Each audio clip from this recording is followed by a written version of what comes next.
New Zealand টাইগাররা কি নতুন করে তৈরি করতে পারবে নিজেদের খেলার ব্র্যান্ড? নিউজিল্যান্ড সিরিজ দিয়েই জাতীয় দলে ফিরতে পারেন মায়েস্ত্রো সাকিব আল হাসান। বিসিবি কর্তারা তারকা অলরাউন্ডারকে দলে চান। সাকিবের দেশে ফেরার পথটাও হচ্ছে তৈরি। প্রশ্ন হলো, সাকিবের কামব্যাক জাতীয় ক্রিকেট দলের জন্য কতটা জরুরি? সাকিব ভাই তো গ্রেট প্লেয়ার, এবং গ্রেট প্লেয়ার যদি টিমে খেলে টিমের তো কম্বিনেশন অন্যরকম হয়ে যায়, এবং এটা তো আসলে ক্রিকেট বোর্ড এবং ক্রিকেট বোর্ডের ডিসিশন, এবং তারা কিভাবে মনে করেন যে এই জিনিসটাকে সিচুয়েশনটাকে হ্যান্ডেল করবে। আর আমার কাছে মনে হয় অ্যাজ এ ক্যাপ্টেন হিসাবে যে অবশ্যই সিরিজগুলোতে যদি অপরচুনিটি থাকে তাহলে খেললে তো বাংলাদেশ টিমের জন্য অনেক হেল্প হবে। সাকিব যে মানের প্লেয়ার, সে ভ্যালু অ্যাড করবে এরকমই আমরা বিশ্বাস করি। তো সে আসুক, তারপর আমরা দেখতে পাবো তার কি অবস্থা এবং সে অনুযায়ী সিদ্ধান্ত নেবে।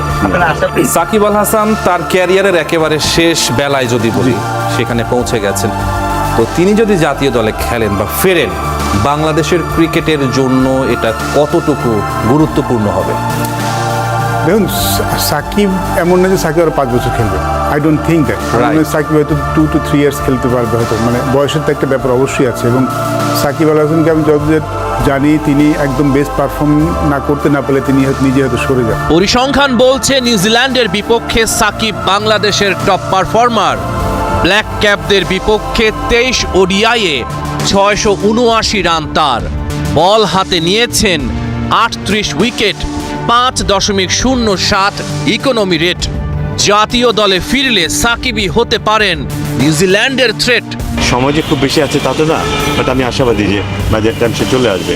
কিন্তু দলে কখন আসবে, কিভাবে আসবে, এটা তখন নিশ্চিত নেই। তাই পুরো ব্যাপারটা এখন পরিষ্কার করতে পারছি না। বিসিবি অনেকখানি এগিয়ে গিয়েছিল, বেশ ইতিবাচক ছিল বিসিবির ব্যাপারে, চেষ্টা করছিলেন শুরু থেকেই।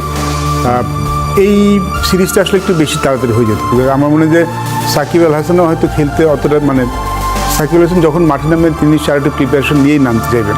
17, 20 ও 23 এপ্রিল সিরিজের 3টা ওয়ানডে বাংলাদেশের জন্য সিরিজটা বেশ গুরুত্বপূর্ণ হবে।